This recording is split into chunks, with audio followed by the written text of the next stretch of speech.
Em, bueno, hoy íbamos a hablar de los dos textos, tanto el de Nueva Sociedad como de la New Left Review, sobre lo que se ha llamado el regreso de la temática socialista en los Estados Unidos, ¿verdad? Este, es un tema que a mí me parece muy apasionante, eh, porque porque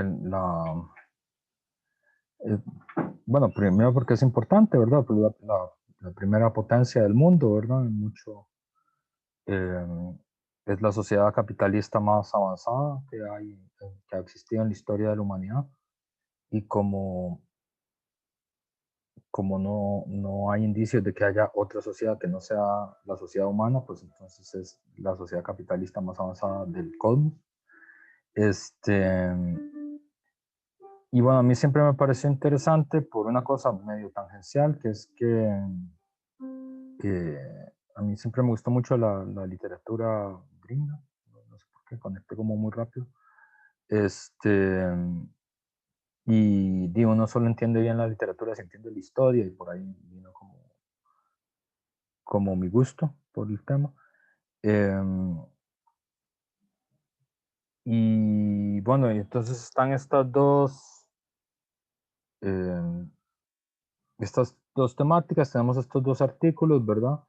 Sobre qué significa eso, digamos, del regreso del socialismo en Estados Unidos, y tiene que ver con un debate que hay en los últimos 2 años, y veremos, no, en los últimos 4 años, ¿verdad? Desde el 2016, que fueron las elecciones en las que ganó Trump. Y bueno, entonces vamos a hablar un poco sobre eso en la clase de hoy. Y creo que es relevante porque nuestras sociedades son culturalmente muy dependientes de la norteamericana, ¿verdad? Es decir, hay una influencia muy como inmediata de, de, de lo que pasa en Estados Unidos con nuestro país, ¿verdad? Y en el caso del resto de Centroamérica, bueno, porque hay lazos económicos muy transparentes que tienen que ver con que hay, digamos, el motor económico de países como Honduras, El Salvador, está asociado a las remesas, ¿verdad? Es decir, es el principal reglón de la economía, es el sistema de remesas que hay. Entonces es una relación muchísimo más dependiente, ¿verdad? Em, Yo les comentaba en la clase anterior, como un momento nostálgico del profesor, que yo viví un tiempo largo en Honduras, que luego no, para contarles por qué viví, ocuparíamos pasar mucho tiempo tomando cerveza, pero como no se puede tomar cerveza, entonces cuando volvamos a tomar cerveza, este, les cuento por qué viví en Honduras. Por el momento, lo único importante es que hay un tiempo ahí. Y en el lugar donde yo vivía, una de las cosas que más llamaba la atención es que, y creo que esa estadística se mantiene, em, todos los años hay 200.000 personas que van hacia Estados Unidos, ¿verdad? Yo no sé si ustedes siguen la prensa, pero las caravanas de migrantes, ¿verdad? Que arrancan desde Honduras, ¿verdad? E intentan llegar a Estados Unidos, creo que ya no logran llegar. La primera sí logró llegar, creo que las últimas no, una última hora recién. Hay todo un debate sobre si esto se puede considerar un movimiento social o no. Es un debate. Yo todavía no termino de creer que sí. Me tiendo a inclinar que sí, pero no estoy seguro. Em, pero bueno, del lugar de donde salen es muy cercano de donde yo vivía. Y Y el pueblo, uno de los pueblos que más aporta gente es el pueblo donde yo vivía, ¿verdad? Entonces ahí se calcula que salen 200.000 personas todos los años hacia Estados Unidos, ¿verdad? De Honduras. 200.000 personas es una ciudad pequeña, ¿verdad? Es como si una ciudad pequeña desapareciera de repente. Es como un cuento ¿no? Como un cuento de Saramago, una cosa así, ¿no? Como una ciudad flotante. Eh, pero eso es muy normal en El Salvador, en Honduras, en Guatemala. Entonces, digamos, hay una relación como muy directa porque hay mucha gente. Por ejemplo, en El Salvador se calcula que hay 1 millón de salvadoreños en Estados Unidos, ¿verdad? Es decir, es como si fuera una séptima provincia, ¿verdad? Impacta mucho sobre la economía, es el principal reglón de la economía en El Salvador, en Honduras, en Guatemala. Tiene un impacto muy grande en el sistema político porque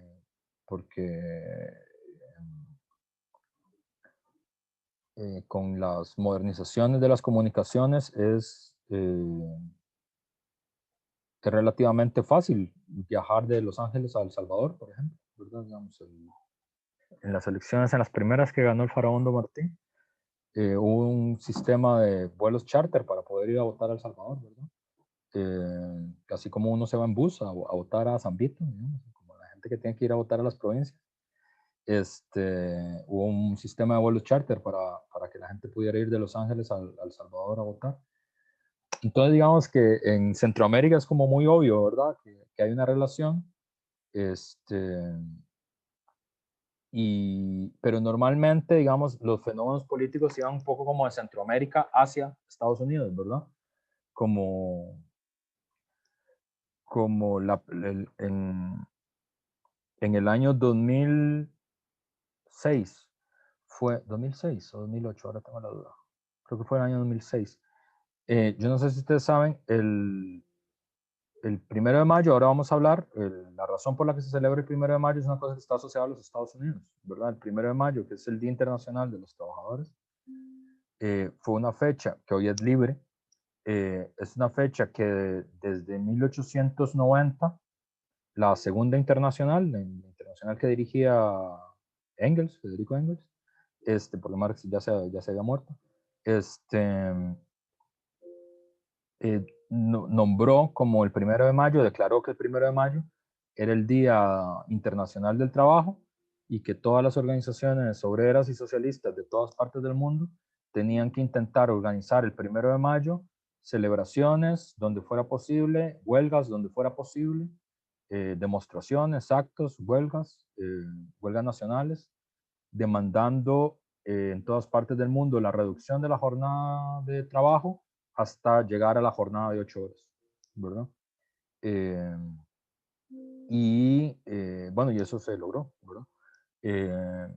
Entonces las primeras celebraciones del 1 de mayo son de 1890 y eso sucede porque en 1886, el 1 de mayo, entre el 1 de mayo y el 4 de mayo, hay una huelga general en varios estados de Estados Unidos. El principal es en Chicago. Eh, y a partir de un hecho muy dramático que tiene que ver con un montaje de la policía y un montaje de los sistemas de seguridad privada y con el carácter procapitalista, digamos, de los jueces estadounidenses, se condena a muerte a 8 obreros alemanes e italianos, que son conocidos como los mártires de Chicago, que no son responsables del atentado. Y a partir de ahí se transforman como en héroes del movimiento obrero, ¿verdad? Y el 1 de mayo todo el mundo habla de los mártires de Chicago y eso en Costa Rica eso se empezó a celebrar en el 1913, la primera celebración, y que ahí, bueno, los que están conmigo en Historia del Pensamiento Costarricense se acuerdan de eso, la primera vez que se celebra en el país, los primeros que hablan son Joaquín García Monge y Carmen Lira, ¿verdad? Joaquín García Monge tiene un discurso largo sobre los mártires de Chicago y esto. Pero eso fue en Estados Unidos, ¿verdad? Y en Estados Unidos, ya durante la Guerra Fría, se estableció que el día feriado, que es el Labor Day de los gringos, es el 4 de septiembre, ¿verdad? No es el 1 de mayo. Yo supongo que aquí, como buenos centroamericanos, todo el mundo tiene o familia, o primos, o tíos, o alguien que vive en Estados Unidos. No, yo sé que no son comunidades, Costa Rica no tiene comunidades migrantes tan intensas como la que tiene Honduras y El Salvador, que absolutamente todo el mundo tiene. Más bien lo raro es, más bien lo raro es que la gente se quede. Pero aquí también es muy normal, digamos, cada vez se vuelve más normal que haya gente que tiene familia en los Estados Unidos. Pero a partir del 2006, sobre todo las comunidades de trabajadores latinos, ¿verdad? Salvadoreños, guatemaltecos, mexicanos, empezaron a celebrar el 1 de mayo, en Estados Unidos, no el 4 de septiembre, que es el Labor Day, que es una fecha que movieron, pues el 1 de mayo quedó asociado como al comunismo internacional. Y entonces durante la época de la Guerra Fría el gobierno decretó que no, que los obreros norteamericanos no tienen nada que ver con eso. Entonces no se celebra el 1 de mayo y un poco vino desde la iniciativa desde México y desde salvadoreños de primera y segunda generación de celebrar el 1 de mayo. Entonces la influencia venía como de allá para acá, eh, pero ahora creo que también viene un poco de Estados Unidos hacia Centroamérica, que es que a partir del 2016 empieza toda esta, bueno, desde el 2011 los Estados Unidos participan del movimiento que alguna gente le llama la primavera de los pueblos, ¿verdad? Haciendo la comparación con lo que pasó en 1848, a mí me parece una buena forma de llamarla porque se parece mucho a la primavera de los pueblos, que es todo el movimiento a partir del 2011 que tiene que ver con la plaza en Madrid, con la Plaza del Sol y con el movimiento Occupy Wall Street y todo esto, ¿verdad? Y eh, la caída de Mubarak en Egipto, ¿verdad? Que es todo un movimiento de ocupar las plazas en el norte de África y en el sur de Europa y en Estados Unidos, ¿verdad? Y a partir de ahí como que empieza a venir, pero ya en clave norteamericana, la discusión sobre ponerle límites a la codicia de las grandes empresas capitalistas, empieza el discurso otra vez sobre el socialismo. Bernie Sanders, que fue el principal competidor del Partido Demócrata contra Hillary Clinton en el 2016, que bueno, Hillary Clinton le sacó mucha ventaja, pero solo eran dos. Se refería a sí mismo como un socialista democrático, ¿verdad? Y bueno, Sanders también corrió en esta elección, ¿verdad? Contra Biden. Y entonces como esa temática del socialismo quedó ahí en discurso. Y como son los Estados Unidos, un amigo, uno de los mejores, una de las mejores amigas de Alicia es gringa. Entonces, por esa vía, yo me hice amigo de su papá, porque a cierta edad uno ya no tiene nuevos amigos, se hace amigo de los papás de los amigos de la hija. Que es mi caso. Y él me decía que es muy raro que en Costa Rica todo el mundo le pusiera tanta atención a las elecciones gringas, inclusive los niños, eh, y que en Estados Unidos la gente básicamente no sabe nada que no pasa. O sea, saben de lo que pasa en Estados Unidos a veces, pero fuera de Estados Unidos no tienen ni idea qué sucede en el resto del mundo. Yo le dije, es como las películas un poco, ¿no? Es decir, uno se sabe todas las películas gringas porque eso es lo que ve. Entonces tiene una influencia como cultural muy grande sobre uno, sobre lo que hace, sobre lo que no hace. Y esto. Entonces hoy vamos a hablar sobre eso porque además yo creo que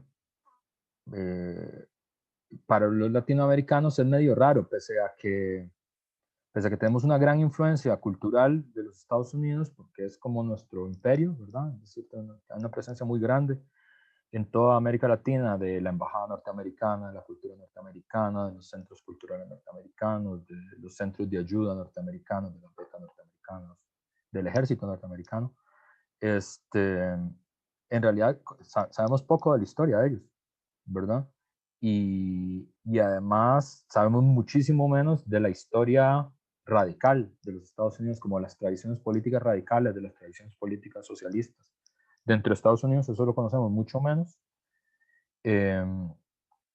Y yo creo que, bueno, en mi opinión, hablando sobre Europa, uno habla sobre, bueno, que lo hablamos con Owen Jones, ¿verdad? Se habla como de la insularidad de la historia inglesa, ¿verdad? Que no quiere decir solo que es la historia de una isla, sino que es como una historia muy peculiar, ¿verdad? Como que es una historia que no, como que solo tienen los ingleses, ¿verdad? Y que no se parece al resto de Europa continental, ¿verdad? Y un poco con entre Estados Unidos y América Latina a mí me parece que es así, porque obviamente las historias de América Latina, cada historia es una historia y uno se la tiene que conocer bien y uno no puede ser como tan petulante, decir no, todo es lo mismo, pero sí hay patrones como muy parecidos en la historia de América Latina que son reconocibles, no son tan difíciles de reconocer. Y además como corrientes continentales de experiencias que son muy parecidas, ¿verdad? Y en la historia política, de hecho, uno lo puede ver, digamos, hay como toda una corriente continental muy importante en América Latina que tiene que ver con el anarquismo, por ejemplo, con el desarrollo del anarquismo. Una corriente que es muy importante con el desarrollo de los partidos comunistas, un desarrollo que es muy importante con la historia de la nueva izquierda, de la izquierda armada, ¿verdad? Inclusive con los nuevos movimientos sociales, ¿verdad? La historia del ecologismo latinoamericano y el feminismo latinoamericano es bastante similar, ¿verdad? Con modulaciones, pero es parecida. Y con los Estados Unidos a mí se me parece que se cumple como esta idea de la insularidad inglesa, ¿verdad? Es decir, como que es una historia muy peculiar y de ellos, que por lo menos a mí me parece rara de entender, y que solo cuando uno entiende eso, uno ve como las peculiaridades que tienen. Eh, la otra cosa, por ejemplo, como hubo tanta atención al fenómeno, a las elecciones estadounidenses, ¿verdad? Una cosa que a uno le parece muy raro es el sistema electoral gringo, ¿verdad? Es decir, es rarísimo, nadie entiende muy bien cómo es que funciona. Eh, y uno tiene que pasar explicando, no, es que si uno gana la elección, no necesariamente quiere decir que es presidente, porque uno puede perder aunque tenga más votos, ¿verdad? Entonces tiene esta cosa que se llama el colegio electoral, que ni siquiera ellos entienden muy bien cómo es que funciona, y que no creo que pase, pero desde el punto de vista de las posibilidades, podría implicar que un presidente quede en el poder, que sea constitucional, que un presidente quede en el poder sin haber ganado los votos y sin haber ganado la confirmación del colegio electoral y ya. Digamos, es como, tiene como la posibilidad de un golpe de Estado constitucional, es muy medio raro. A todos nosotros nos parece rarísimo, porque a nosotros es como fácil, ¿no? Se ganan las elecciones y el que gana quedó, y ya. Este, y a veces hay sistema de dos vueltas, o sea, no ganó por suficiente, entonces tenemos que ir a dos vueltas, ya. Entonces ahora sí ganó. Y eso es el mayor nivel de complicación que tenemos, ¿verdad? Eh, bueno, eso cuando se respetan las elecciones, luego para este problema cuando hay tanques y militares y todo esto, ahí se puede enredar más la cosa. Pero si no participan los militares, normalmente el que recibió más votos gana, salvo que los militares digan otra cosa. Pero ese es el único problema que hay. Y aquí no, pero eso tiene que ver como con la historia de ellos, como la forma en la que se fue forjando esta nación, ¿verdad? Entonces, vamos a, vamos a ver cómo eso y vamos a ver qué significa eso del regreso de la temática socialista en Estados Unidos, pero yo creo que lo primero es justamente como ver esta cosa de la historia, ¿verdad?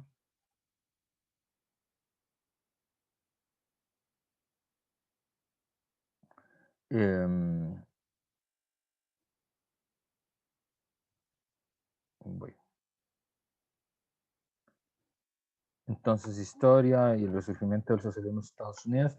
Los Estados Unidos, en contra de lo que uno cree, tiene una historia muy larga de luchas sociales, muy larga, muy intensa, pero es poco conocida. Eh, yo creo que nosotros, una de las primeras cosas que nos cuesta, como, o sea, como que hay que romper ese marco cognitivo para poder entender como la historia, la otra historia de Estados Unidos, ¿verdad? Como le dice Howard Zinn, que es un gran historiador radical estadounidense. Este, es que nosotros nos han educado mucho con esta idea, y es una idea que también los norteamericanos comparten mucho, del American Way of Life, ¿verdad? Que es como esta idea de un tipo de vida como idealizado, eh, que se basa un poco en el atractivo que representan los Estados Unidos, en la capacidad de progreso, en una serie de cualidades como excepcionales de esa población, ¿verdad? Que tiene que ver con esta idea del excepcionalismo estadounidense, el excepcionalismo norteamericano. Y esta idea del American Way of Life es como una interpretación de la Constitución estadounidense, y que está asociado a ciertos derechos inalienables, que son derechos que vienen de Dios, ¿verdad? Del Creador, que es una idea como, no se parece como al Dios católico en eso, es como una idea como un poco panteísta tal vez, a veces puede ser un Dios personal, pero es un Dios no institucional, ¿verdad? Como Dios creador del universo, un poco como un Dios masón, ¿verdad? Que tiene que ver con que muchos de los padres fundadores son masones también, ¿verdad? Washington, toda esa gente. Eh, y se supone que ese es el núcleo de la vida estadounidense, ¿verdad? La búsqueda de la felicidad, el cumplimiento de los sueños, ¿verdad? El core values of American way of life, dicen los gringos, ¿verdad?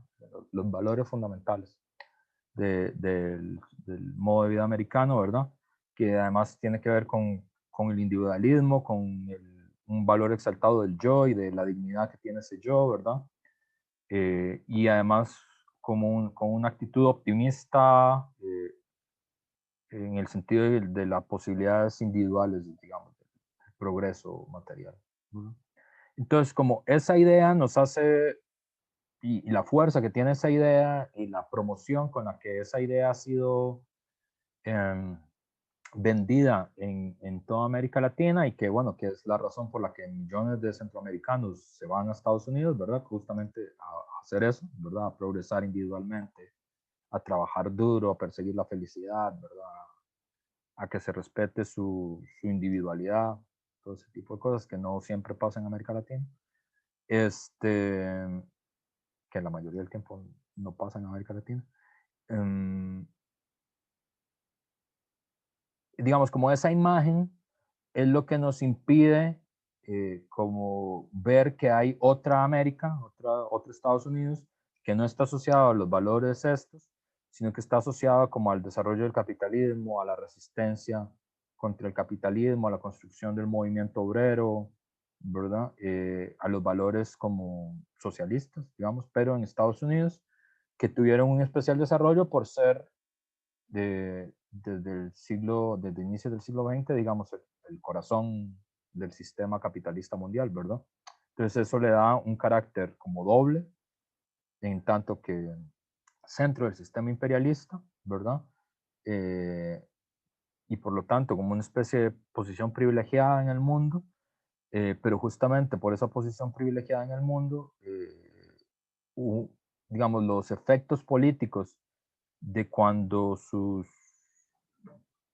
digamos, sus sectores populares entran en acción, tienen, tienen efectos universales normalmente, ¿verdad?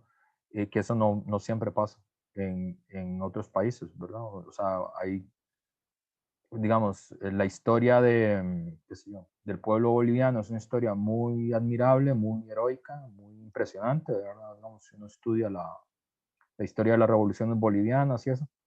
Decía pensando ahora que vacilón porque hoy Evo Morales entró otra vez a Bolivia, ¿verdad? Por la frontera. Entonces es raro porque Mercelaya no pudo hacer eso en Honduras. Em, y bueno, tiene que ver con la historia de Bolivia, es una historia muy intensa, pero Bolivia tiene muy poca posibilidad de volverse como un ejemplo mundial, digamos, de cosas por hacer, ¿verdad? Y el impacto que tiene Bolivia en el mundo también es muy reducido, ¿verdad? O sea, Bolivia puede tener un gran impacto, no sé, en Chile, Perú, como ahí a la parcita, ¿verdad? Pero en todo el mundo es muy difícil, ¿verdad? Inclusive la revolución cubana es discutible si tuvo un impacto universal, ¿verdad? Tuvo un impacto sin duda en el tercer mundo, sin duda. Eh, pero en todo el mundo, eso está por verse, compadre, dirían los cubanos. Este,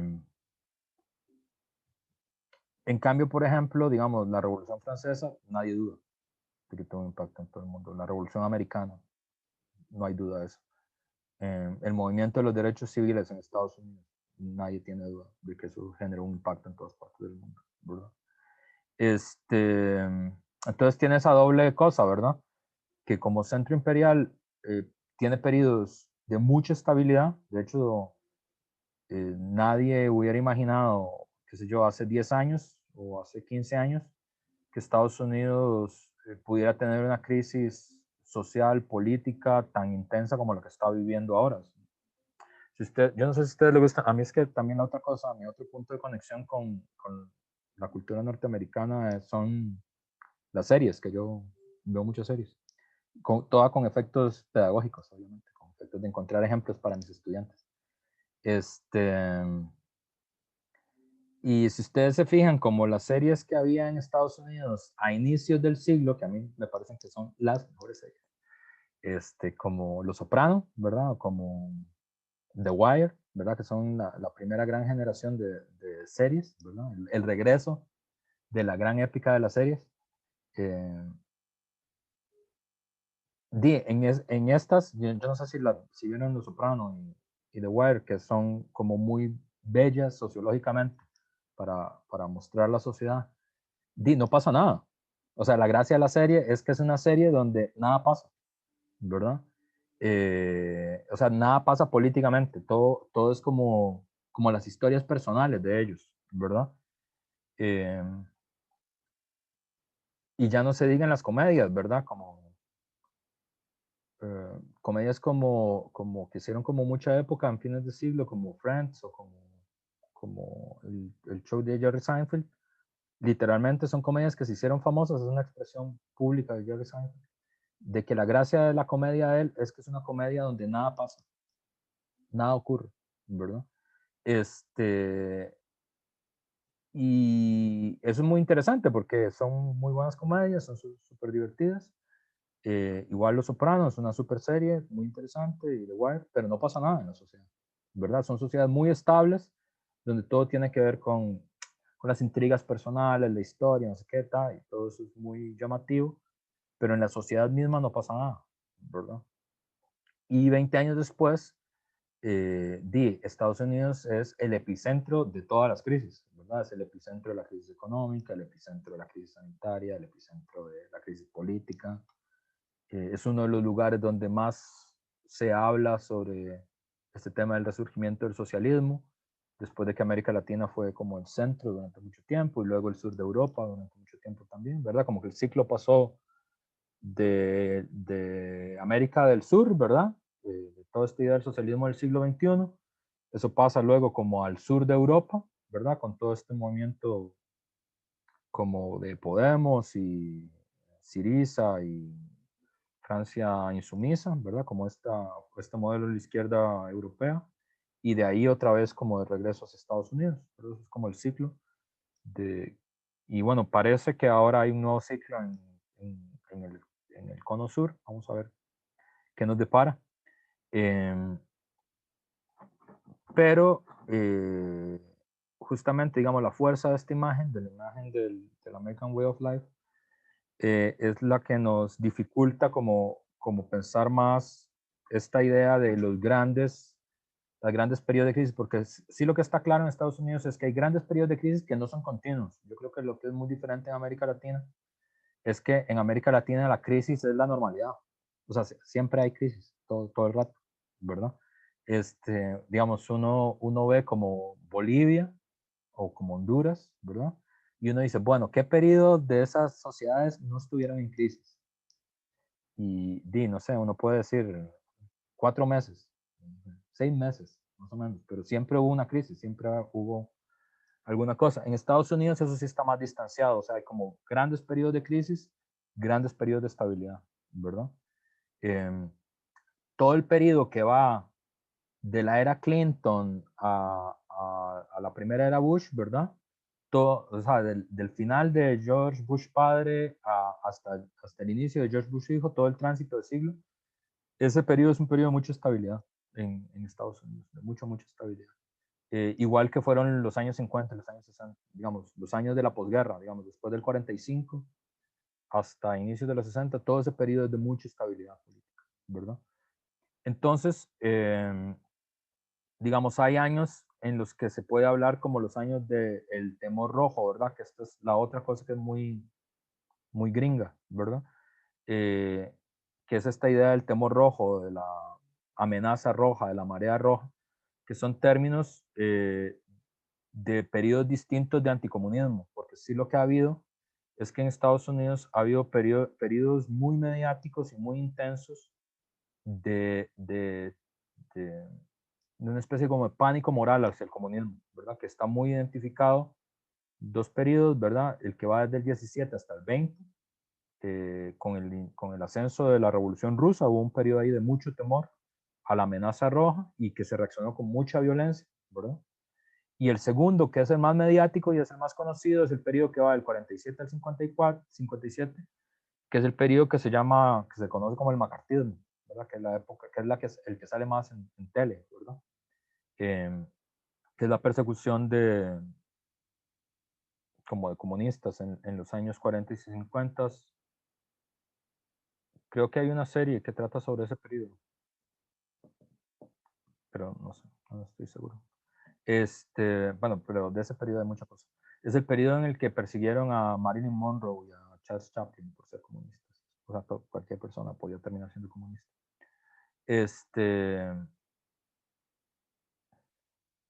Y este primer tema rojo de 1917 a 1920, para eso pueden ver la peli esta de Leo DiCaprio, Hoover, que es sobre la vida de Edgar Hoover, sobre el fundador del FBI, ¿verdad?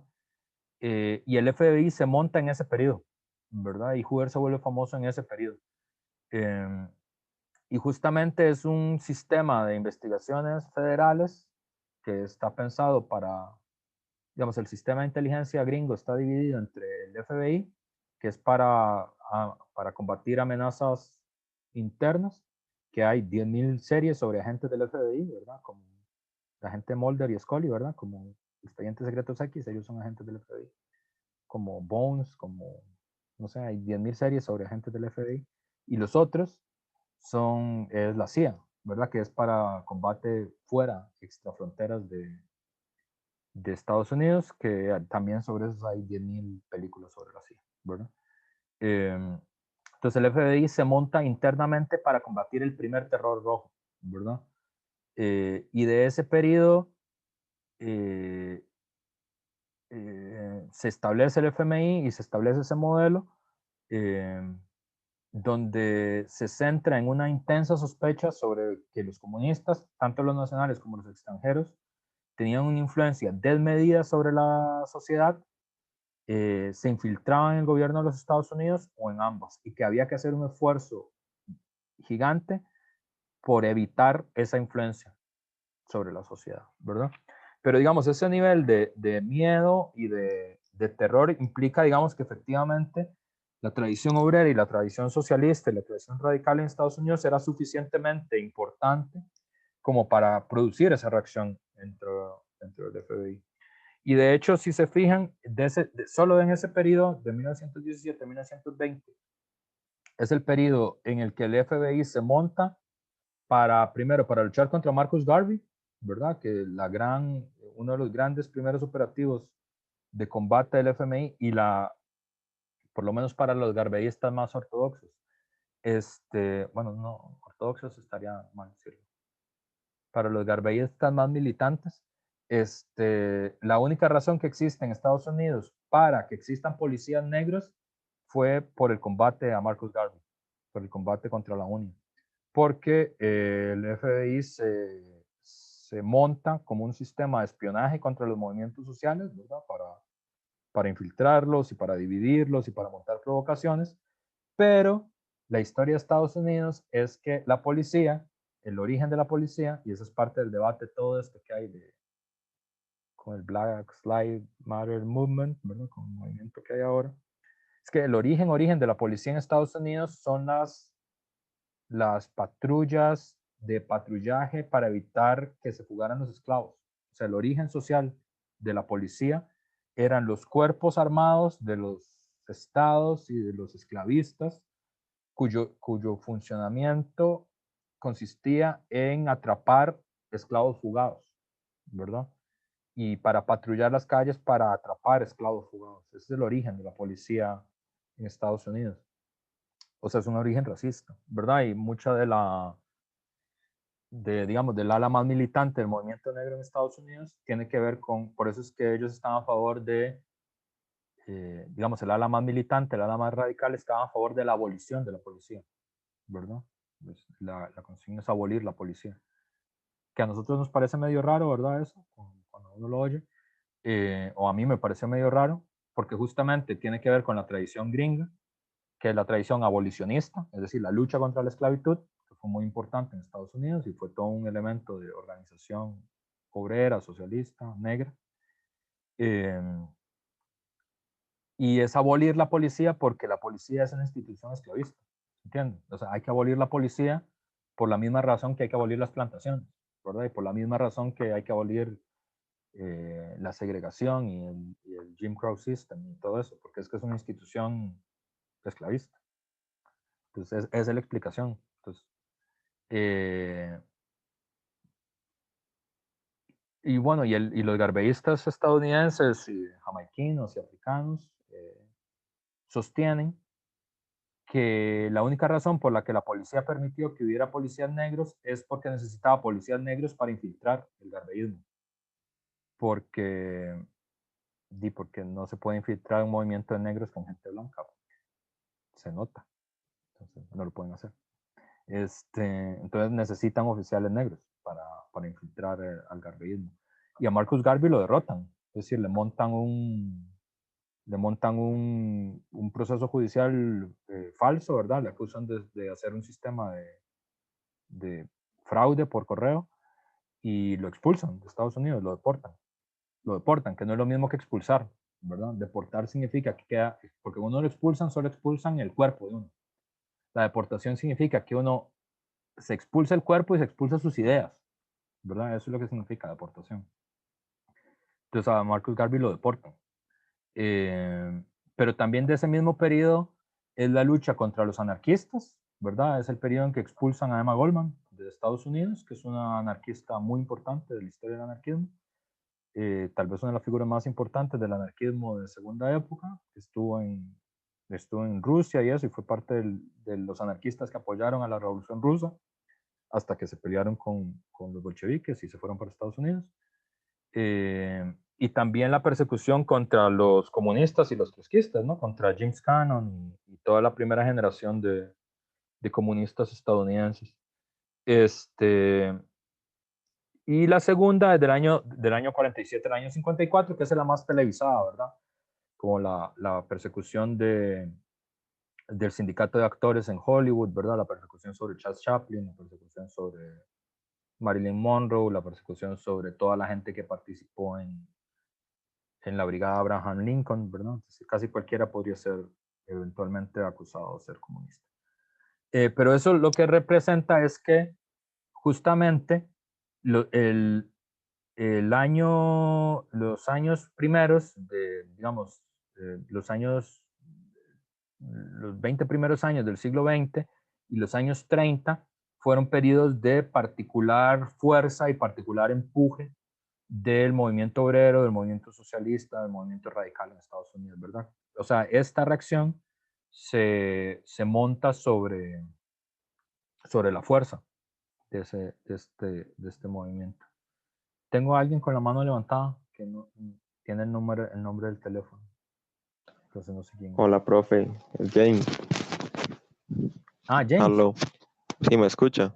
Sí, pero es que no tenés el nombre de tu teléfono, lo cual es muy raro. Sí. Me siento como en una novela de Semiatin. Sí, es que se me olvidó cambiarlo como no estoy en la compu. Tranqui. Sí, yo quería preguntar, digamos, si usted considera que, bueno, tomando en cuenta lo que vimos en el curso de pensamiento y la parte del garveyismo, que estas tres corrientes, digamos, el comunismo, el anarquismo y el garbeísmo, tal vez fueron derrotadas por no poder simplemente como trabajar en conjunto, al menos en el caso del garbeísmo, superar, digamos, la parte de la etnia, y en el caso del anarquismo y el comunismo, tal vez superar la parte del método, digamos, de cómo hacer la revolución social. Es una muy buena pregunta que ocuparía como un semestre para responderla probablemente. ¿Quieres Este, escuchar? pero sí, yo creo que sí, probablemente. Es decir, bueno, hay muchas razones. O sea, cuando a un movimiento social lo derrotan, no hay como una sola razón. Igual que cuando vence, tampoco hay una sola razón.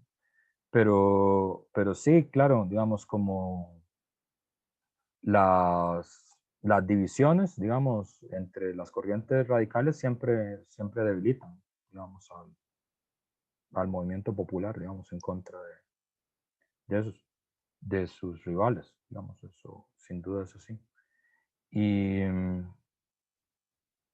lo que yo no estoy seguro es si se podría haber hecho de otra forma, digamos, eso sí me parece un poco más difícil, ¿verdad? Es decir, no sé si en las condiciones, o sea, no sé si es como culpa de ellos, en el sentido de como que no se dieron cuenta, ¿verdad? O sea, no estoy seguro que en las condiciones en las que estaban y con el conocimiento que había en la época se podría haber intentado hacer algo diferente. Es decir, no estoy tan seguro que eso sea posible. Eh, pero sí, sin duda, digamos, todo el malentendido entre los bolcheviques, los anarquistas y los garbeístas, claro, fue digamos, le facilitó el trabajo al FDI, sin duda, porque de hecho el FDI hizo operativos no para los tres, sino uno para cada uno, ¿verdad? Como dividir y vencerás. Hizo un operativo para Garvey, otro operativo para los anarquistas y otro operativo para los comunistas, ¿verdad? Cada uno por separado. Y no, si no tuvieron la capacidad o la inteligencia o el talento para, para poder detener eso, ¿verdad? Eh, entonces, eso es como lo que yo diría hasta aquí. Bueno, son las 11:52, entonces vamos a hacer el primer corte. eh, y nos vemos en 10 minutos. Eh, con lo que falta de la clase. Este, bueno, entonces está este término, ¿verdad? Del terror rojo. Entonces, entre el American Way of Life y el temor rojo se hace un poco difícil conocer como está otro momento, digamos, de la historia de la lucha de clases en Estados Unidos. Evidentemente, esta idea del temor rojo ha sido reactivada, por ejemplo, con la declaración de Trump, ¿verdad? Ahí ustedes pueden ver que esto es otra cosa muy norteamericana, el inicio de la propaganda y la propaganda política, que es una invención norteamericana, de hecho, que la desarrollaron durante la guerra contra Cuba, durante la guerra cubano-española norteamericana. Y ahí pueden ver, ¿verdad? A la izquierda es esta caricatura de, de un extranjero anarquista europeo con una daga y una bomba que quiere estallar la libertad estadounidense. Y esta es una propaganda de los años 40, ¿verdad? Que esto es lo que va a pasar mañana cuando los soviéticos invadan Estados Unidos, ¿verdad? Otra cosa muy importante, la tradición esta de propaganda anticomunista. Bueno, Trump activa también esta idea, ¿verdad? Mucha de su campaña está asociada como a evitar que los horrores del socialismo lleguen a Estados Unidos, ¿verdad? Como activando esta tradición que viene del terror rojo, ¿verdad? Pero ese miedo, pues tiene una contraparte.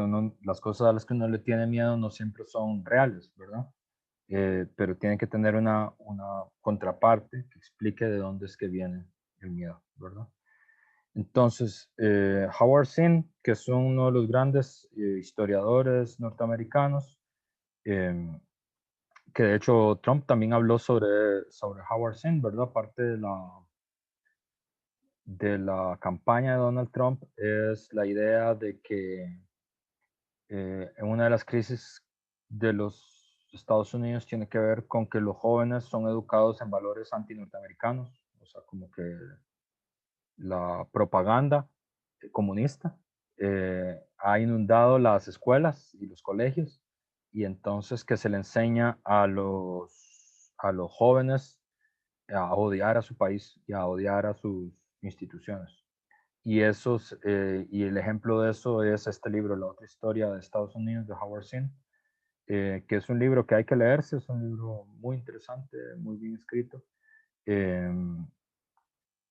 Y bueno, además la historia de él es muy, muy interesante, la misma historia de Howard Zinn.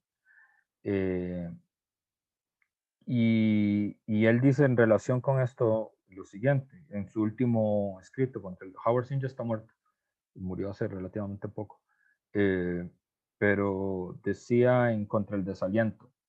Aquí en los Estados Unidos nos educan de modo que creemos que nuestra nación es diferente a las demás, una excepción en el mundo de una moralidad única, para que nos extendamos por otras tierras a fin de llevar la civilización, la libertad y la democracia.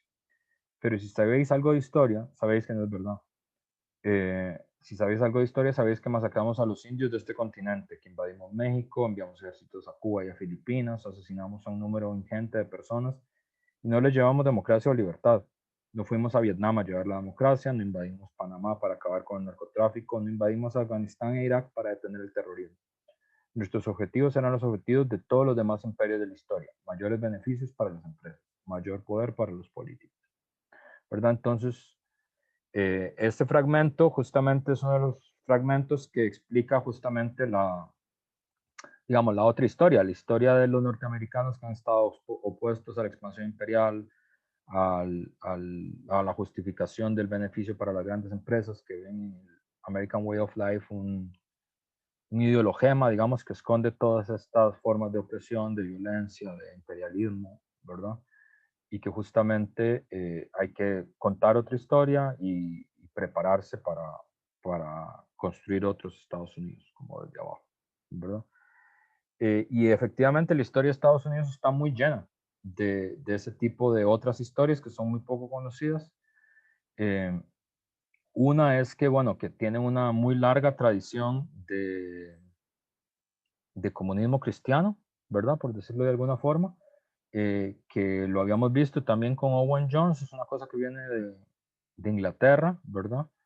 Que es durante el siglo XVII y XVI, 1500, sobre el siglo XVII y XVIII, como la iglesia, digamos, los británicos tienen una iglesia de Estado, que es la iglesia anglicana, cuya cabeza es el rey, ¿verdad? Este, entonces, digamos, había mucha persecución religiosa, no había tolerancia religiosa. Entonces, hay todo un movimiento de sectas religiosas que tienen lenguaje religioso. Las más famosas son, ¿cómo se llaman? Los pioneros, ¿verdad? Que es la razón por la que se celebra el Thanksgiving, pero esa es una de las denominaciones que eran bautistas, creo, ¿verdad? Pero huyendo digamos, de la intolerancia religiosa en Europa, vienen centenares, miles de sectas cristianas con interpretaciones milenaristas de la Biblia, em, como los rapitas, como los juaritas, como los amenitas, como los betelianos, como los perfeccionistas, que son todas religiones que solo hay en Estados Unidos, y que tienen como corazón la idea de la propiedad común de la tierra, de la prohibición de la propiedad privada como valor, ¿verdad?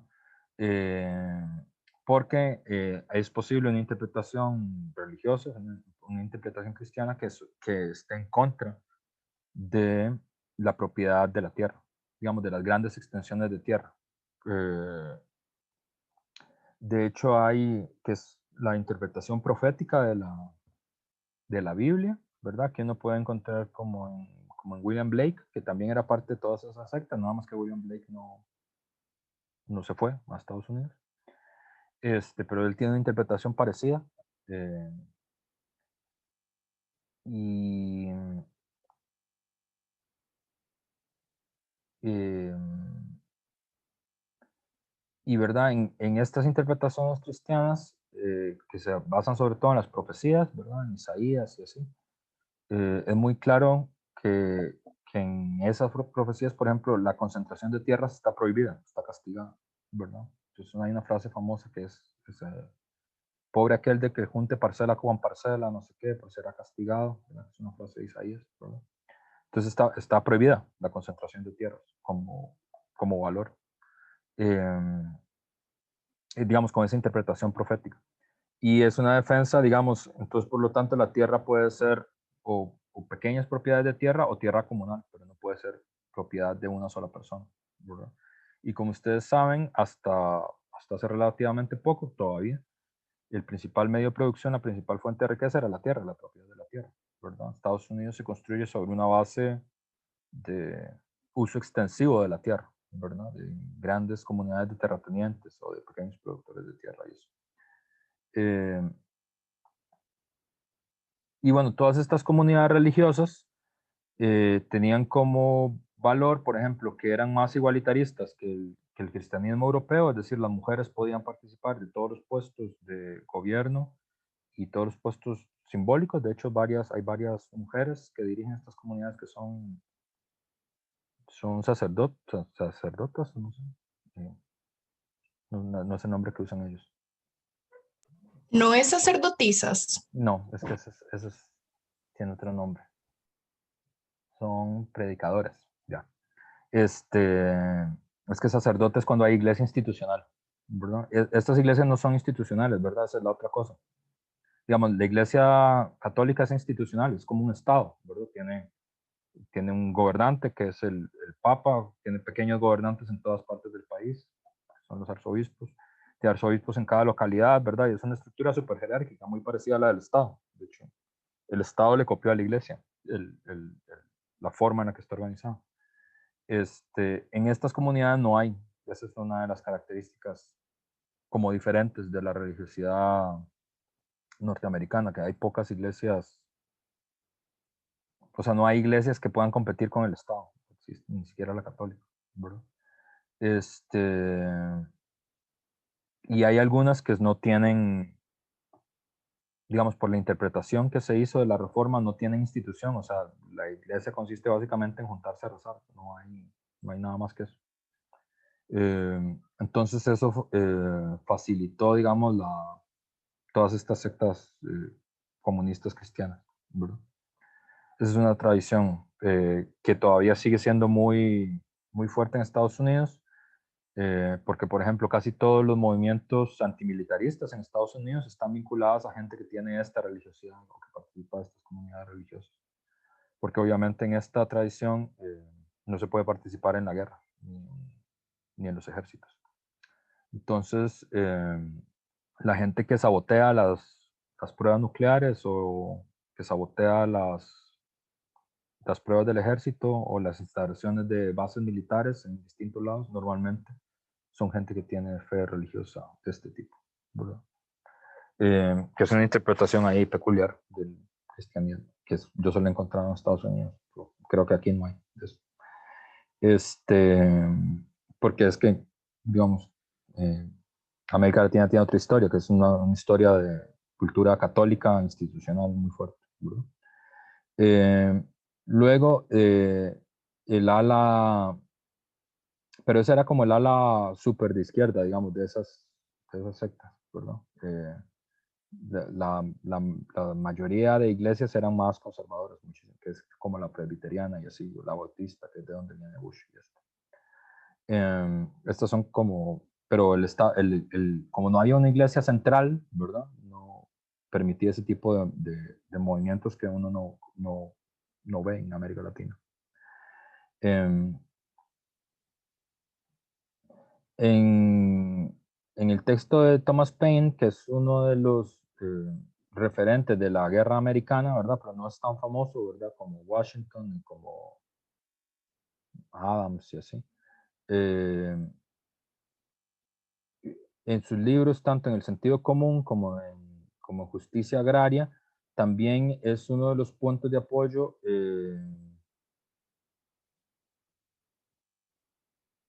para, digamos, una tradición como más radical, que es una especie como de liberalismo que derrapa casi en anarquismo, ¿verdad?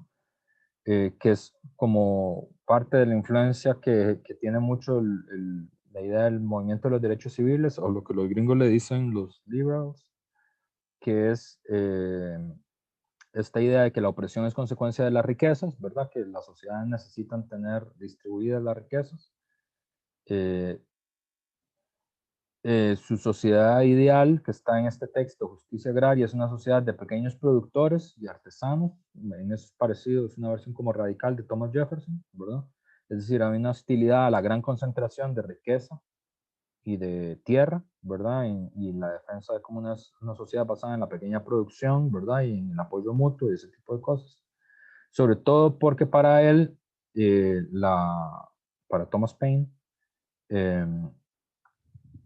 la sociedad tiene que estar basada en la gente que produce las cosas, ¿verdad? Es decir, él ve en los gobernantes y en los grandes terratenientes y en la cúpula de las iglesias institucionales gente que no trabaja, que no produce nada, ¿verdad?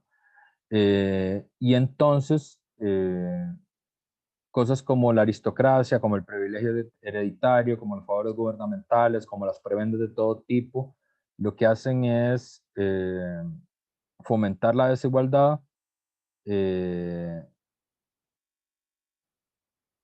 evitar que todas las clases se beneficien de la ayuda económica, y es un poco una cosa contra la ley de la naturaleza, ¿verdad? Y si los pobres eran corruptos o eran ignorantes, la causa era el gobierno.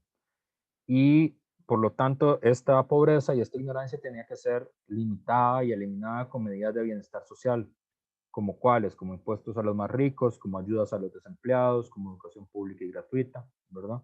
Es decir, Paine rompe con la tradición como liberal mayoritaria, que es la de Locke, ¿verdad? En el sentido de que está bien, la propiedad privada es inviolable, pero tiene límites que tienen que ver con las necesidades sociales, ¿verdad? O sea, los ricos tienen que tener límites, límites en forma de impuestos, límites en forma de la ayuda que hay que darle a los desempleados, límites en el sentido de que hay que financiar la educación pública y gratuita, ¿verdad? Esto está como en el origen de esta tradición, ¿verdad? Que es una tradición también como anti-aristocrática y anti-plutocrática y digamos, anti-oligárquica en Estados Unidos. Esto es de Howard Zinn, que esto también es muy vacilón, que tiene que ver con las propias tradiciones norteamericanas, que es los norteamericanos tienen su propio manifiesto comunista, ¿verdad? Que es la mayoría de gente, digamos, la historia del manifiesto comunista se desarrolló por el libro de Marx y esto, ¿no? Pero en Estados Unidos hubo, que esto lo estudiamos más en el curso de utopías, ¿verdad? Este autor, Edward Bellamy, es autor de una utopía, una de las utopías más famosas en Estados Unidos, que se llama Looking Backward, o el año 2000, que es una utopía en el sentido técnico del término, es decir, es un hombre, es una novela social, ¿verdad? Una novela de literatura que se supone que es una persona que se queda dormida en 1887 y se levanta en el año 2000 y cuenta cómo es la sociedad estadounidense, ¿verdad? Y es una sociedad comunista. De ahí él explica cómo es que está organizado de manera comunista Estados Unidos, ¿verdad? Que es un abogado de Massachusetts. Y esa novela, lo vacilón, que eso es muy raro porque en Europa y en América Latina, bueno, más en Europa, digamos, el socialismo utópico es como de inicios del siglo XIX, ¿verdad? Pero ya con el desarrollo del marxismo, no hay casi desarrollo del socialismo utópico, ¿no? Como que Marx y Engels fueron como muy abrumadores, digamos, en echar atrás esas tradiciones, ¿verdad? En Estados Unidos no. Entonces, en Estados Unidos, todavía en 1887, la forma en la que los obreros norteamericanos como que se apropiaron y terminaron entendiendo qué es lo que significaba el comunismo como tal, fue a través de esta Utopía, que es una novela, un cuento de Bellamy, que produjo un furor espectacular entre los sectores populares estadounidenses. La gente se reunía en centenares, en miles, a leer la novela juntos, ¿verdad? Se produjeron millones de ejemplares. Eh, y, y es eso, es una explicación de cómo van a ser, una explicación como en forma de cuento, en forma de novela, de cómo es que los Estados Unidos serían si fueran comunistas, ¿verdad? Eh, y fue un movimiento muy importante dentro de los Estados Unidos. Y fue un autor muy leído dentro de los Estados Unidos, nada más, curiosamente. Y bueno, y hay una polémica ahí sobre cuál es la interpretación de Bellamy sobre el comunismo y si no, sí, sí. Hay una tensión entre quienes defienden más las utopías tipo Edward Bellamy y los otros que defienden más las utopías tipo William Morris. Y no les voy a contar cuál es la que le parece más divertida al profe, porque para eso tendrían que llevar el curso. Pero, entonces, esa es como la polémica utopista del siglo XIX, que es quienes defienden más a Bellamy y quienes defienden más a William Morris.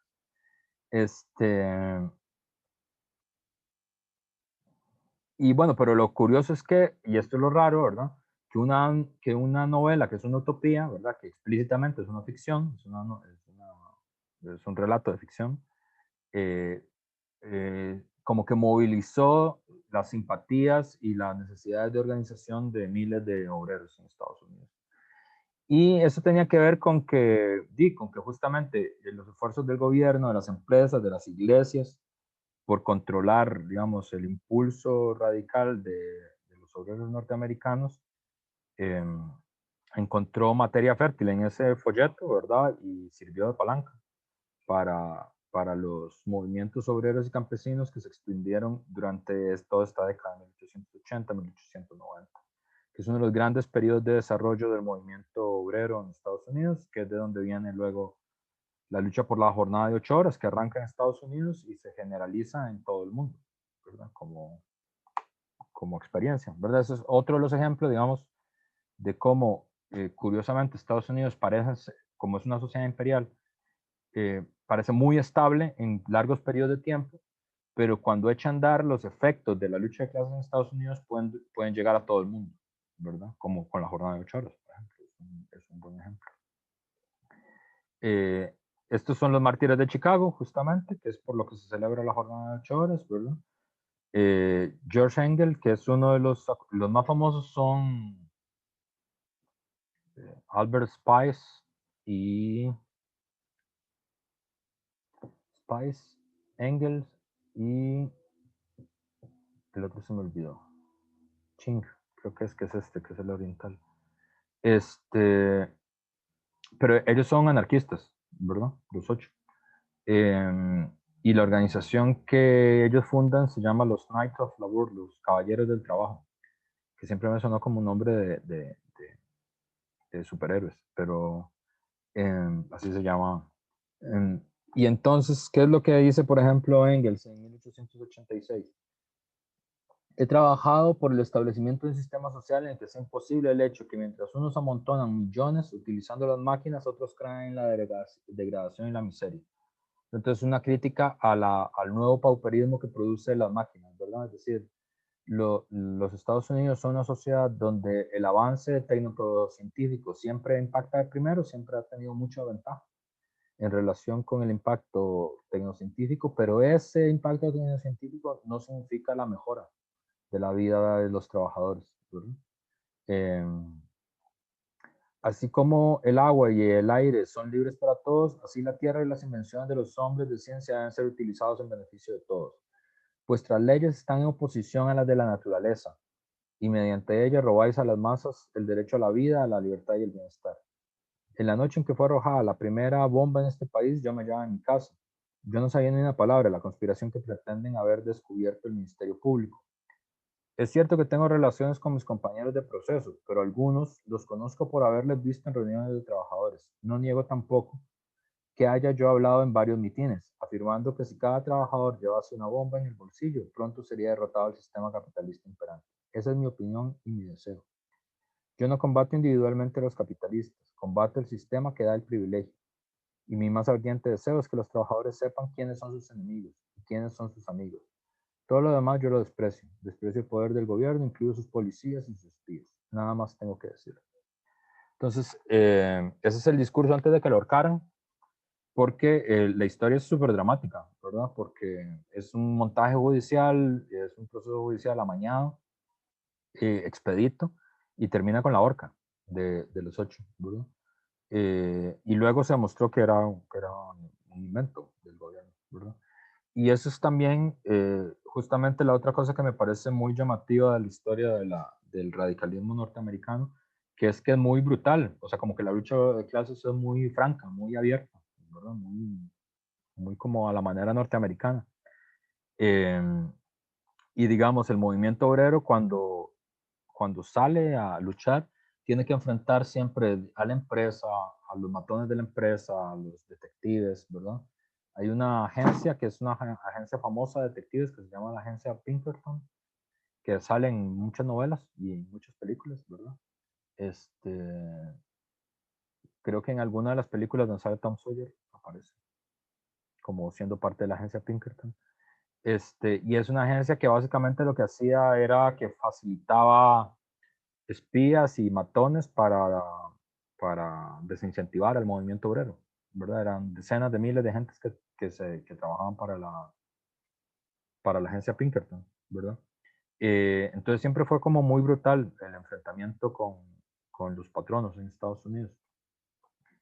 El otro gran movimiento, los otros grandes grupos de movimientos del radicalismo norteamericano,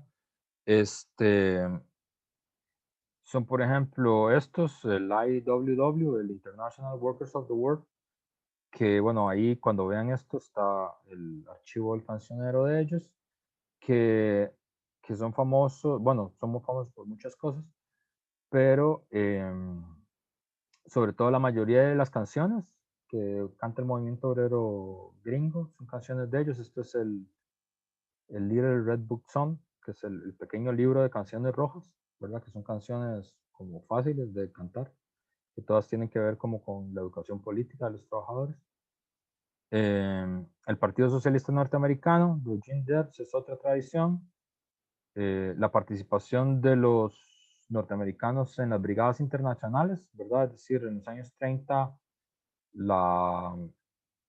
quienes organizan la brigada de combatientes que va a luchar a España para defender a la República contra el fascismo son estadounidenses y la brigada sale de Nueva York, ¿verdad? Y dentro para conectar con la historia nacional, Manuel Mora y Joaquín Gutiérrez intentan ir a la brigada Abraham Lincoln e intentan ir a combatir a España, pero de Nueva York no los dejan, pues dicen que no, que regresen a Costa Rica, sobre todo porque Manuel Mora es el dirigente principal del Partido Comunista. Entonces le dijeron, no, usted tiene una labor que hacer en Costa Rica, mejor regreses. Entonces, digamos, los costarricenses no participaron en las brigadas internacionales. Sí, uno de los comunistas costarricenses participó en la lucha contra el fascismo, que es Adolfo Braña, un tipo que estuvo en los campos de concentración y todo, muy interesante. Carmen Lira tiene varios artículos sobre Braña. Y de los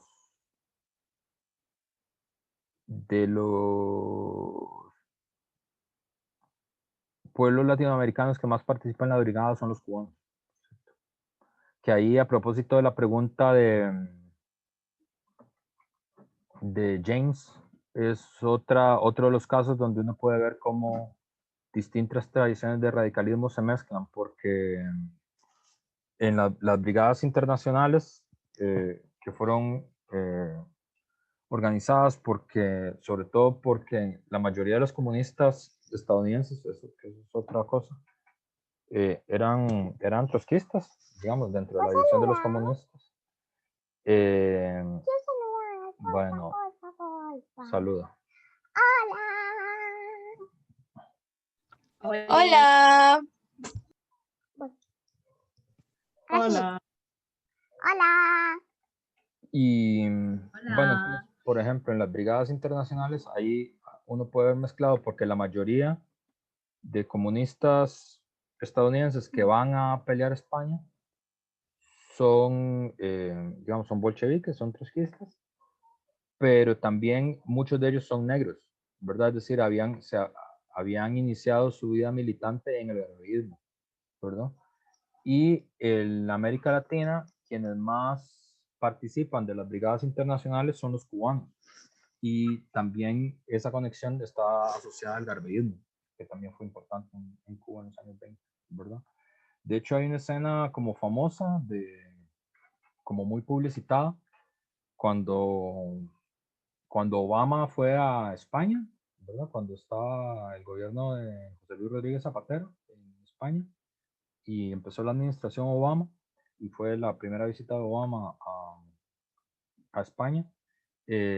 Obama lo que le regala a Zapatero es una foto de un hombre negro que es un brigadista de la brigada Abraham Lincoln, de la gente que combatió contra el fascismo en España, ¿verdad?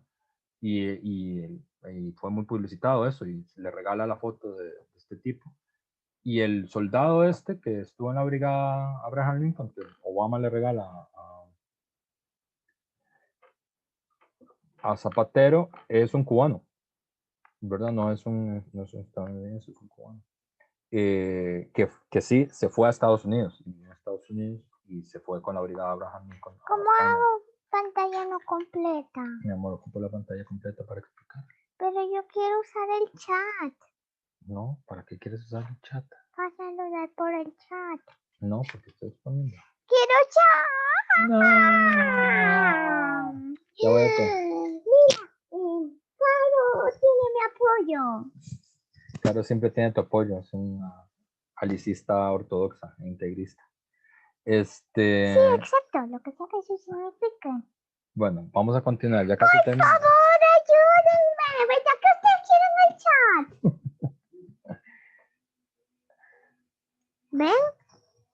Bueno, pero Todos los que tienen la cama prendida sí están haciendo. Y eso es una señal de que sí. Entonces, es tus alumnos contra tu hijita contra ti. bueno, ves, esos son el United Front de los bolcheviques. Pero esto tiene... Le hace ex.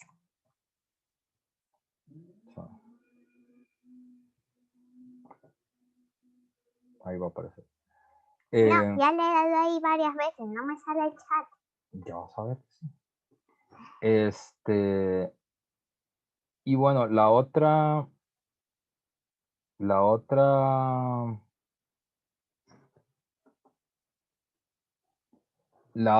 dos tradiciones importantes, ¿verdad? Que están asociadas. No, mi amor. Ven, que ya falta un poquito de clase. Voy a merendar o a estudiar sobre el clima. No, ya estoy en francés. Bueno, voy a estudiar francés. Ah, Este, ¿cómo se dice en francés? La revolución. no sé, la Marseillaise. No, ese es el himno del... ¿Para qué lo digo? Bueno, ven, luego No me te lo enseñas vas a aprender. luego. ¿Cómo en tu clase nunca pudiste decir? ¿Cómo? La chanson de Roldán. Es que dice Les Roldán y es la Roldán.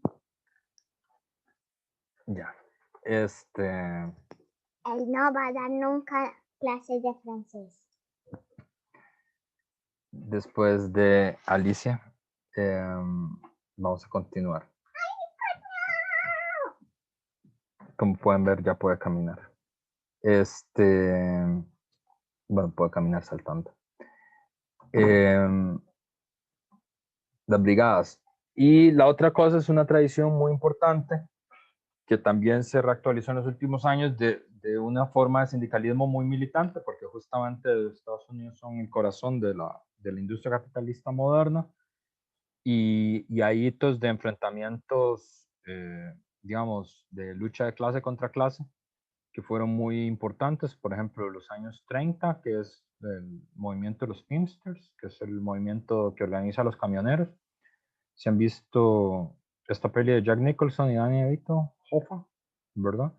Aparece ese movimiento, ¿verdad? Y también recientemente, que por cierto la última huelga que hubo de la Ford fue hace 2 años, ¿verdad? La huelga de la Ford en Toledo, que es del año 47, que es una huelga que dura 103 días, porque todo en Estados Unidos tiene como dimensiones norteamericanas, ¿verdad? Hacen huelgas como de 100 días, 150 días, ¿verdad? Eso de huelgas cortas no es como el estilo de ellos. Y ese acuerdo, el acuerdo al que llega el sindicato automotriz de la Ford en el 47, es un modelo de convención colectiva de trabajo que luego se implanta en toda la industria automotriz, no solo de Estados Unidos, sino del mundo, ¿verdad? Entonces, muchos de los modelos laborales en la industria automotriz son subproducto de esa huelga, de la huelga de Toledo del 47 en Estados Unidos, que duró como 103 días también. Entonces, esa tradición de sindicalismo como militante también es una cosa muy fuerte dentro de los Estados Unidos. Hay un libro de Steven Greenhouse que se llama Beaten Up, Working Up. Por ahí lo tengo. Beaten Down, Working Up, creo que se llama, como apaleados, pero preparándose para resurgir. Que es una historia del movimiento sindical moderno de Estados Unidos. Y es muy interesante porque uno no conoce mucho de eso.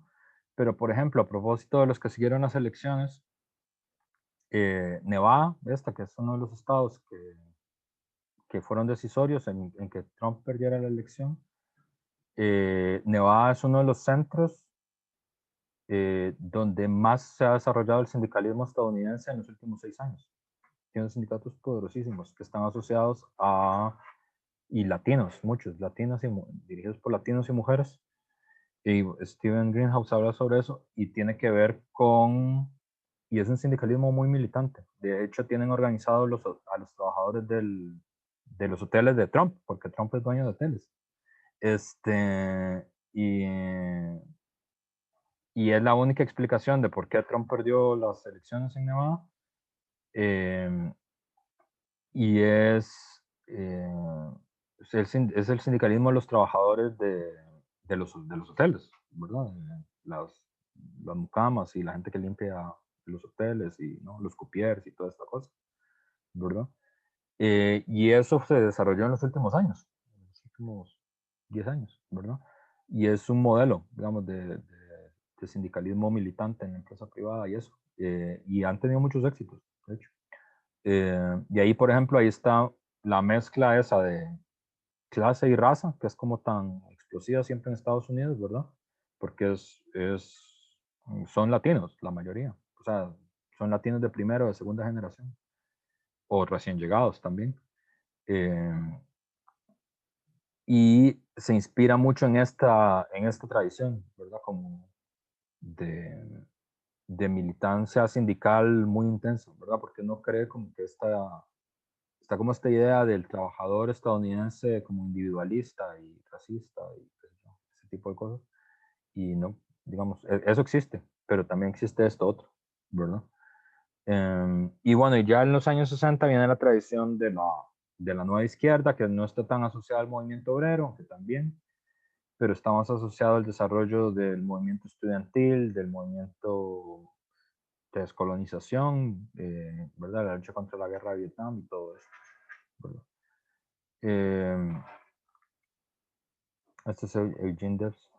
Entonces, en el último periodo, la crisis en Estados Unidos y el resurgimiento, o sea, así como señala Howard Zinn a propósito de Edward Bellamy, de que como que todo estaba preparado para que el radicalismo político de los sectores populares estadounidenses saliera a flote, como lo que estamos viendo ahora también es la misma clave, es decir, hay un periodo muy largo de acumulación de contradicciones y de malestares que finalmente ahora estalló y que hay que como verlo retrospectivamente para que tuviera sentido, ¿verdad? Porque el origen para mí de dónde empiezan las cosas es en este proyecto, porque cuando la Unión Soviética desaparece y ya pasa la euforia de que es el fin de la historia, ¿verdad? Y de que ya no va a pasar nada, Estados Unidos empieza a construir un proyecto que se llama el Proyecto para un Nuevo Siglo Americano, que es el proyecto que diseña la gente que está alrededor de George Bush, del George Bush hijo, como George Bush padre. Que eso todo está escrito y publicado, y eso no es como que hay que ser un genio de, del espionaje, porque todo eso es público. Y además es una cosa que a mí siempre me ha hecho mucha gracia, que la inmensa mayoría de gente que rodeó a George Bush, hijo, ¿verdad? El que fue presidente antes de Obama, que se les conoce como los neocons, son los halcones, ¿verdad? Son historiadores de oficio, y eso siempre me hizo mucha gracia. Como Donald Rumsfeld es historiador, y Condoleezza Rice es historiadora. Paul Wolfowitz es historiador también, ¿verdad? Y es toda una generación de historiadores que estuvo muy influenciada por un historiador gringo que se llama Paul Kennedy, que fue muy importante en la administración Reagan. Y Paul Kennedy tiene un libro muy interesante que se llama ¿Cómo caen los imperios? Entonces, es muy vacilón. A mí siempre me pareció muy gracioso porque inclusive salen en las series. O sea, en las series que tratan sobre el Departamento de Estado y todo eso, hay varios que son historiadores. Y tiene que ver con una cosa que es como el sentido común, que es muy importante en Estados Unidos. De hecho, la gran filosofía nacional de Estados Unidos es la filosofía del sentido común. Pero el sentido común le dice a uno que todos los imperios caen, eventualmente, ¿verdad? Es la historia del sentido común. Y los Estados Unidos son el último y el más grande de todos los imperios que han existido, ¿verdad? Entonces, eventualmente tendrá que caer, ¿verdad? Y entonces, desde 1980, hay todo un grupo de historiadores conservadores que son fanáticos, y hay un montón, pero un montón de trabajo en Estados Unidos sobre la historia romana, ¿verdad? Sobre la historia antigua, para entender qué es lo que hace Paul Kennedy, para entender cómo fue que cayó Roma y cómo estudiar todos los procesos en los que los grandes imperios han caído, como el Imperio Romano, como el Imperio Español, ¿verdad? Como la caída del Imperio Español, como el Imperio Inglés, ¿verdad?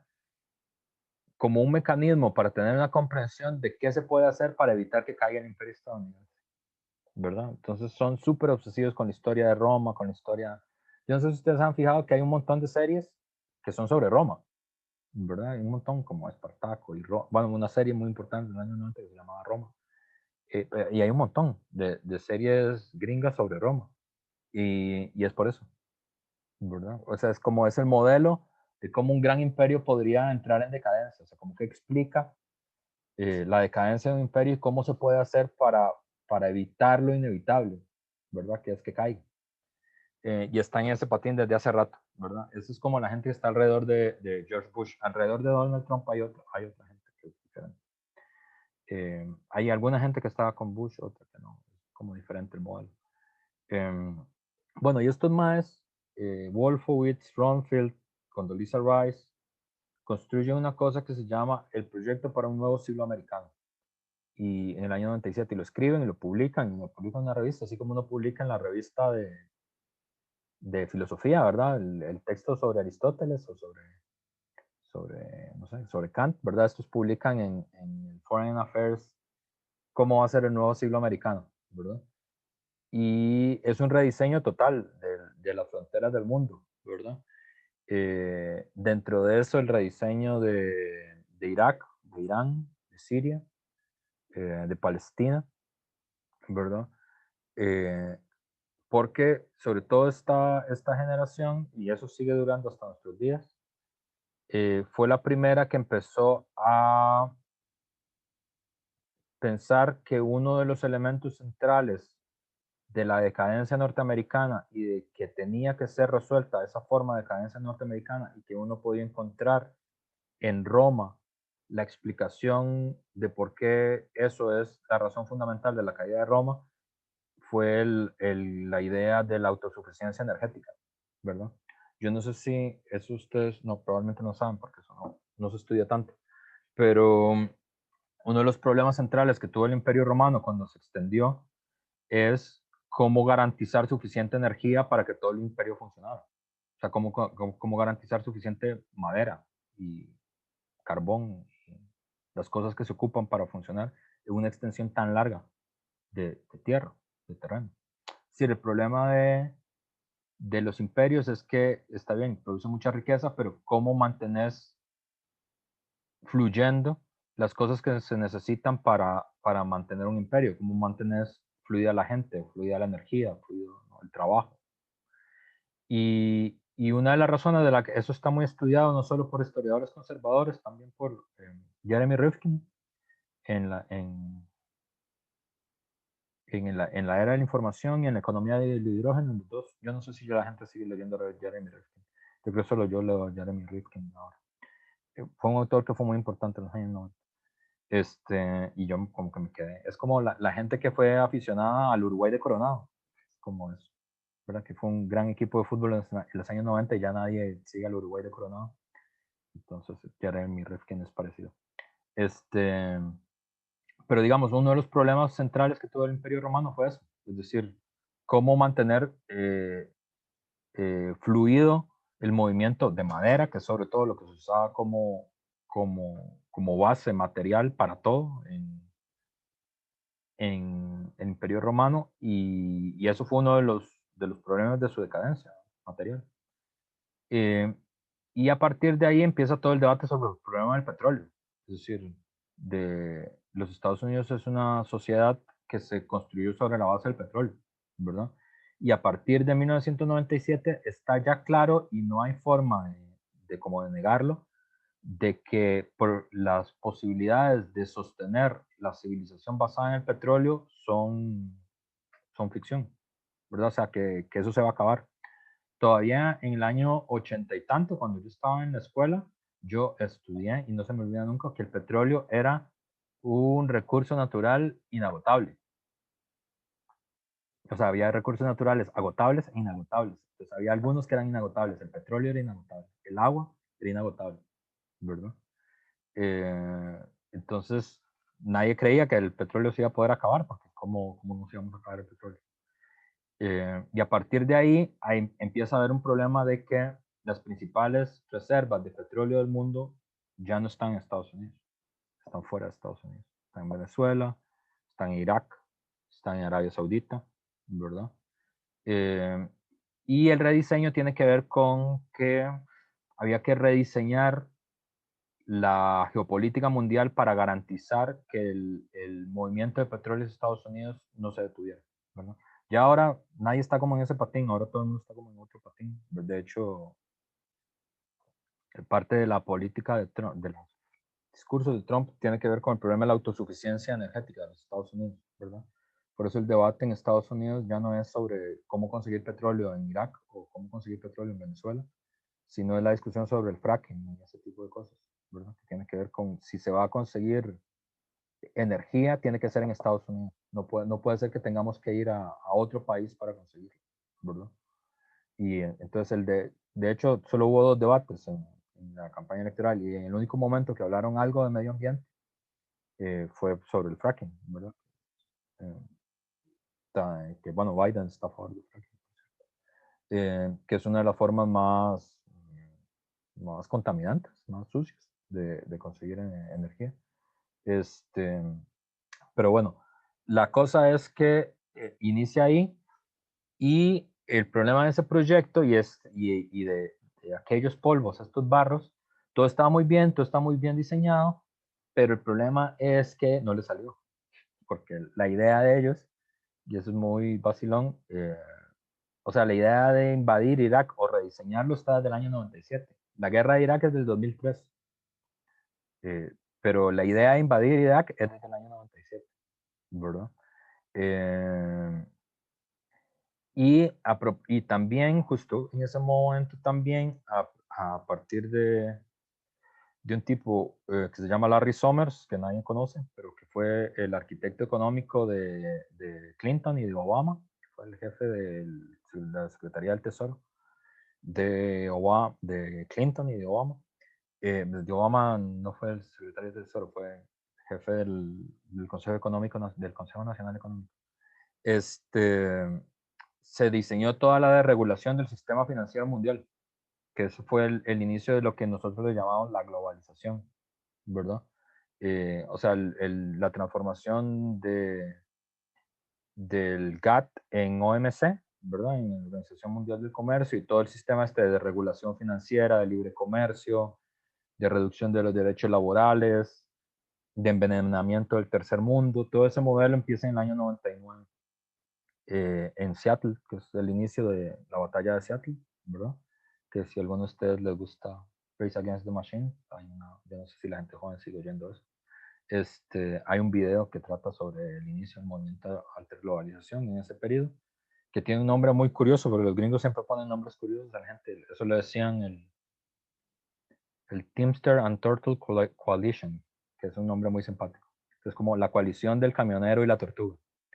Que no suena tan gracioso en español, en inglés suena más gracioso, pero es porque es una coalición de sindicalistas y de ecologistas, que en Estados Unidos siempre se habían llevado como muy tenso, ¿verdad? Digamos, en el sindicalismo de los años 80, sí, así.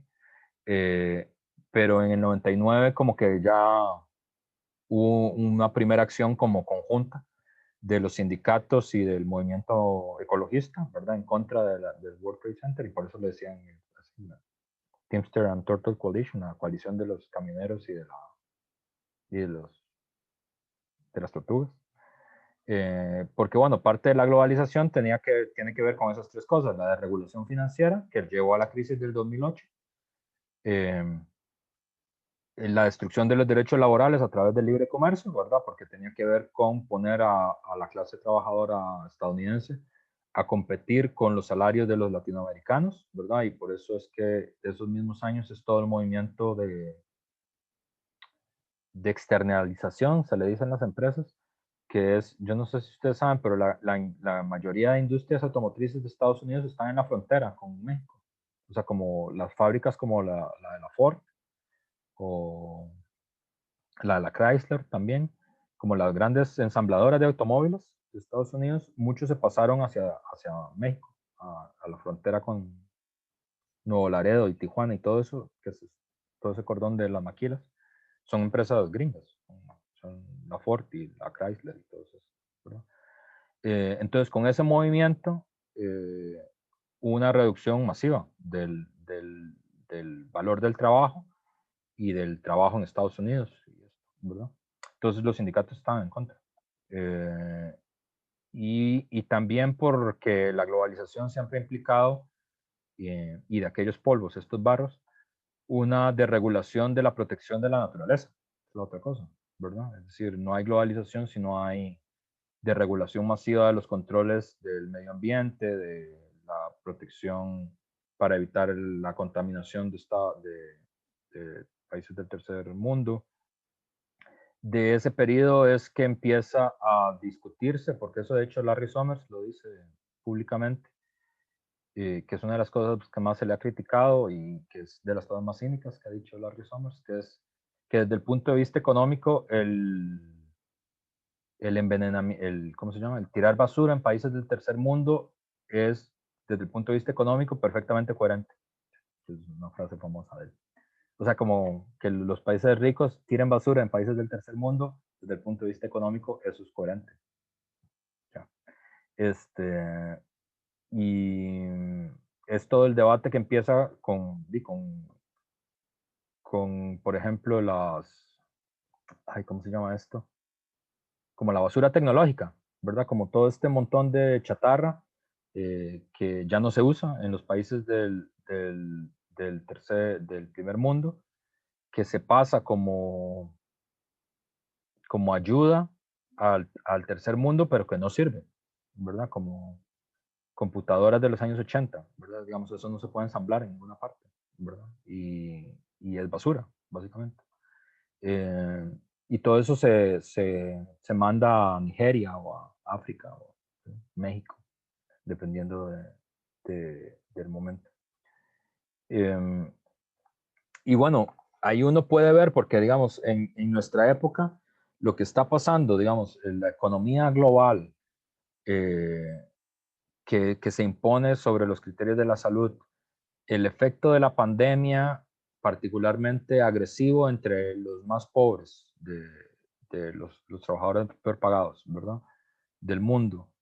Y una peste que arranca a partir de que la frontera entre los humanos y la naturaleza se rompe, se desbalancea, se destruye la biodiversidad y las grandes industrias de alimentos, de fincas y de ciudades quedan dentro de las zonas donde antes lo que habían era pangolines y murciélagos, ¿verdad?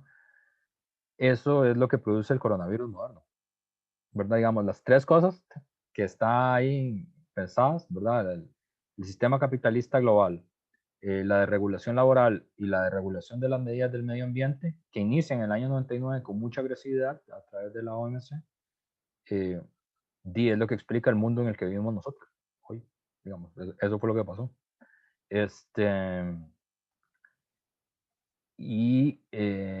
También este arranque de la globalización es lo que permitió que Donald Trump sea lo que es, ¿verdad? Es decir, es una de las grandes figuras a favor de la globalización y a favor de todas las políticas de la OMC.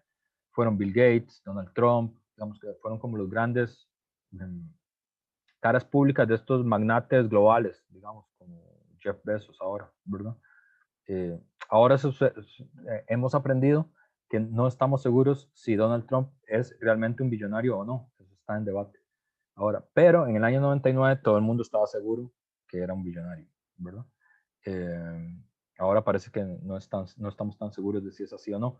Pero los primeros grandes billonarios del siglo XX, como Bill Gates, como Donald Trump, empezaron en este periodo, ¿verdad? Jeff Bezos no existía todavía. ¿O sí?